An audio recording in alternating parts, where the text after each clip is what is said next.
Story 1. I think the internet is driving us insane as a species, and we are starting to make really bad decisions from the bottom to the top because of it. We are all heavily addicted to our devices, and science has clearly shown this has severe adverse effects on our overall mental health. Story 2. Lack of humanity, empathy, and community. Being primitive, ignorant, and sociopathic is becoming more and more of a virtue. Society is becoming increasingly mean-spirited. Story 3. Here is a concerning trend I have noticed: the growing disconnect between people and genuine human connections. Young adults are experiencing increased loneliness, while everything, including relationships, has become disposable and monetized. The rise of social media addiction across all age groups has led to a decline in real-world social skills and in-person interactions. When emergencies happen, people now instinctively reach for their phones to record rather than help. What is particularly troubling is the decline in empathy. People are quick to mock others' misfortunes rather than show compassion, often using dismissive phrases instead of offering support. This lack of emotional intelligence makes many societal issues exponentially worse. The subscription-based model, taking over everything from software to car features, combined with rising wealth inequality, means fewer people can truly own things anymore, from homes to digital media. We are becoming perpetual renters in an increasingly disposable world. Story 4. I feel like people are starting to lose the ability to have actual, meaningful conversations. It's like everything is either an argument or super surface-level small talk.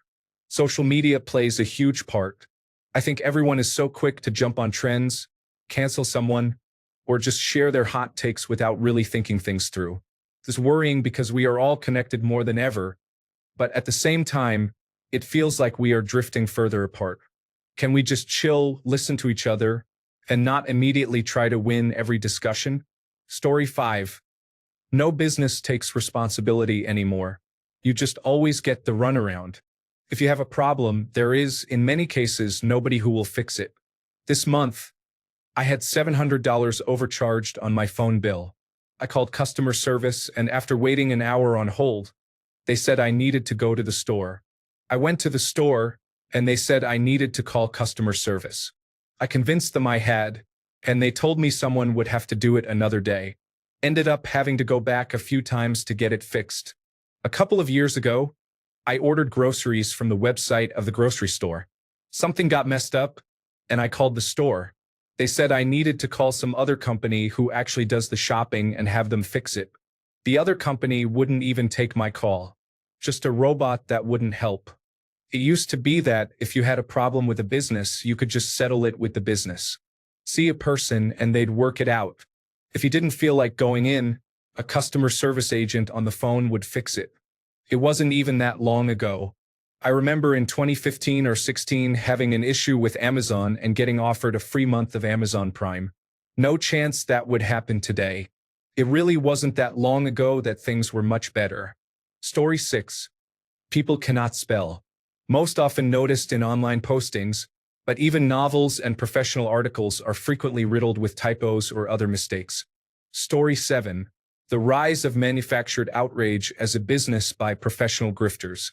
Find a group of people who feel disenfranchised, tell them the source of their woes is because of a certain group or thing that is unfairly targeting them or keeping something from them, and to never question themselves because they have a massive victim complex. It's become a multi-billion-dollar industry at this point. Story 8. We have become a society of achievement. Depression and burnout are becoming prevalent. Everyone has to achieve, and if you don't, then you're a loser. Story 9. People do not believe in facts when they do not fit their opinion. They also do not make any effort to look something up if they do not know it. Instead, they make up their own facts. Story 10. Everyone is on their phone and missing the life right in front of them. Children feel ignored because their parents are staring at screens instead of looking at them. Story 11. How much the rich people treat us like expendable puppets, getting us fighting each other over the dumbest things, keeping us distracted, bribing our governments, and of course invading our lives at every angle they can get. Story 12. Increased use of disposable products and lack of efforts to recycle, reduce, and reuse. People just put things in the trash bin, and it magically disappears. Story 13. We ignore the real problems we are not meant to notice because they are too difficult to solve, and some of us profit from them, so we don't want them stopped. Story 14. Fear of missing out. This covers a lot of scenarios. Too much social media, and you compare your life to people literally only posting their best pictures, or wealthy strangers literally paid by companies to go on expensive vacations. Feeling like your ordinary loving relationship isn't enough, and you might regret missing out on dating other people. Hating your own body or face because all you see are celebrities with photos done via professional lighting, with a whole team whose only job is to make them look good, including heavy Photoshop editing after. It can even be something as trivial as enjoying do-it-yourself projects but getting so discouraged by the immaculate houses you see on Google Images that you give up trying. I think people lack a lot of perspective to realize how artificial and curated the internet is. I think the more you remove yourself from it, the less you'll feel worthless because, honestly, you're comparing yourself to something unachievable. And even if you were a millionaire with a whole team dedicated to making your life as easy as possible, guess what? Marriages can still be difficult, friendships can still be challenging, and you'll still get bored, lonely, and sad sometimes. No one posts about that online, so you don't see it. Story 15. People not living life for the enjoyment of it, more for social media. I was in Portugal last week. I went past the beach, and it was around 17 degrees Celsius and sunny. Not hot, not cold. There was a young girl in a bikini doing her thing, recording videos and taking pictures while her miserable-looking, fully dressed boyfriend sat on a towel. Afterwards, she put her phone away, threw on several layers of clothing, and left. Obviously, she was just there to brag about how hot it is and how great the beach is for her social media, even though it wasn't really true. Story 16. The housing affordability crisis. Even basic apartments are becoming completely out of reach for someone with an average income. It's only getting worse too, as the only homes and apartments being built are in the luxury category, and aspiring investors are buying smaller houses and either flipping them or renting them at exorbitant rates. It's a bubble that's going to crash at some point, either when the wealthy panic and sell them all at once, or homelessness is so bad that civil unrest starts. Whichever it is, the middle and lower class will suffer the brunt of it. Story 17. The difficulty of using the internet. Yes, I accept the cookies, close the advertisement, skip the sponsor. Oh no, this video is 30 minutes on how to toast bread. Find a 5-minute one. No dislike button. Yes, let me favorite it. Oh no, I was automatically signed out for security reasons. Get my phone for two-factor authentication. Oh, I need to also type in the code from my email, two-factor authentication into my email. No, I wouldn't like an Office 365 subscription. Complete the CAPTCHA. Oh, my password expired and can't be set again as the old one? I'll just log in to YouTube using Google. Or was it using my Apple ID? Or Facebook? Or Twitter or Microsoft account? Oh God, I can't remember which one I originally used. Oh, and while I'm ranting, search engine results have definitely gotten worse over time. Story 18, probably not so new, but the complete lack of consideration for privacy. Take photos of your trip, share special moments you had in public, but leave the public out of focus. Like those trends where people take pictures and videos of a random stranger somewhere and post them online without consent to criticize them for what they are wearing or what they are doing. Let people just live their lives without fear of judgment. Story 19, easy. The complete disregard for how one's actions affect another person. So many problems in today's society could be solved if people regarded how their own actions created the problems they find themselves in. Story 20. It's a symptom of a larger problem, but I've noticed that a growing number of people seem to think that space travel and exploration is entirely fabricated. I've also noticed that a growing number of people believe in spurious pseudo-archaeology, ancient aliens nonsense. So, basically, a bunch of people believe that the greatest achievements of mankind are either fake or that they are not products of humanity. If people are no longer inspired by things like that, will they still strive to push the limits of what is possible for humanity? Will they teach their kids to think that way? Story 21. People don't want nuanced analysis of the issues. They don't want detail, context, or thoroughness.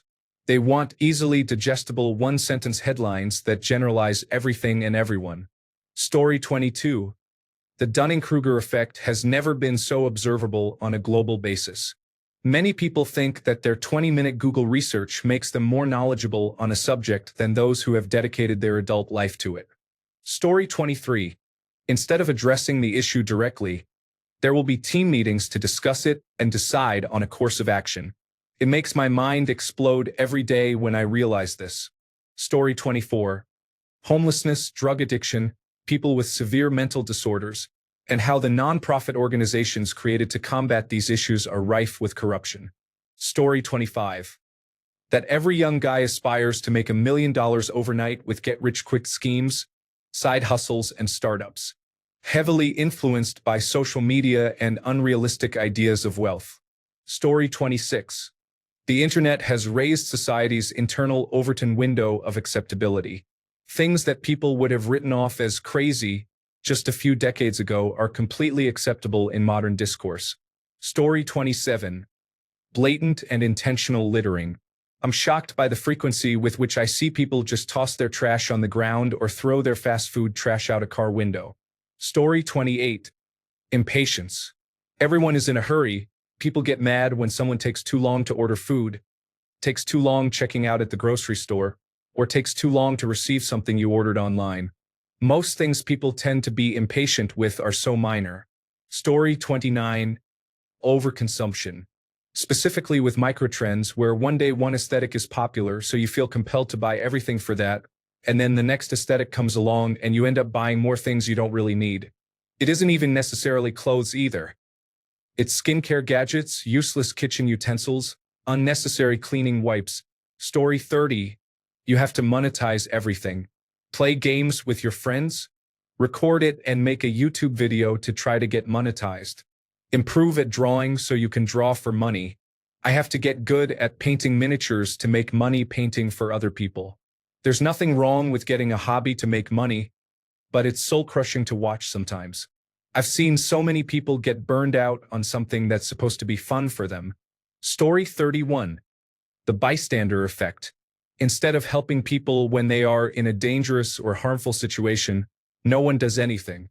They just watch or they take out their phone and record. It's really concerning. Story 32. Lack of comprehension. Literature, media, news, music, there's no comprehension of any of it. I remember in school we would all chuckle at the dumb kids who could not figure out what a metaphor was, and now I am surrounded by moronic adults who also do not have a clue. They do not understand allegory, or foreshadowing, or literally anything that is not spelled out and dumbed down. It makes me sad. Story 33. Individualism and parasocial relationships. There's a stark lack of compassion towards others and a terrifying idealization of influencers and public figures. Story 34. The dumbing down of the population and the normalizing of disinformation have opened the doors to the rise of fascism and plutocracy. Half the country said yes to the 1% deciding policy for the rest of us. Cannot wait. Story 35. The censorship of words like suicide, kill, rape, stab, pedophile, etc. I understand censoring slurs, but why can't adults have normal conversations about adult topics without having to use silly words like unalive, PDF file, grape, and white supremacist? Story 36. Anti-expert sentiment. Yes, sure, hundreds of studies on millions of people say A, but some blogs said it's not true, so people will believe that and, worse, make public policy on it. Story 37. Human interaction is mostly through devices, with a whole generation of kids who would rather hang out with friends online than in person, and whole communities that shut themselves inside and don't participate in local gatherings. We have never had an easier way to communicate, but we are worse off because of it. The complete dependency on digital technologies to be able to trade is concerning. Cash is disappearing, and we should be very worried about a world where you cannot acquire essentials when it goes down. Story 38. The fact that people's first instinct is to start recording on their phone. It can be an extreme emergency where someone might need help, and they just stand and record instead of helping. Truly scary. Story 39. After all the years, there is still no true financial literacy taught in any schools, public or private. Even at the university level, it is quite appalling. Story 40. The quality of pretty much everything peaked around 2010. Everything from clothes and food to furniture and cars is getting worse every single year. Even companies that used to be known as reliable premium brands are more often than not just garbage nowadays. If you want to buy anything that will last decades, you have to do a ton of research or opt for expensive bespoke items. It's kind of crazy to think that 50 years ago you could buy soda in glass bottles with real sugar and natural ingredients at a reasonable price. Meanwhile, in 2025, with all our technological progress, all we can manage are single-use plastic bottles filled with literal garbage. And don't get me started on software and media. Everything is a subscription, and companies like Microsoft or Adobe want to tell us that they cannot sell and service their software products without subscription models anymore. Even though they did just that for decades and made massive profits nonetheless. Does anyone remember game companies in the early 2000s? Not only did they survive without subscriptions or microtransactions, they would even release fully fledged content patches for free. I have accepted that we peaked as a society, and everything from 2010 onwards is a slow but steady decline.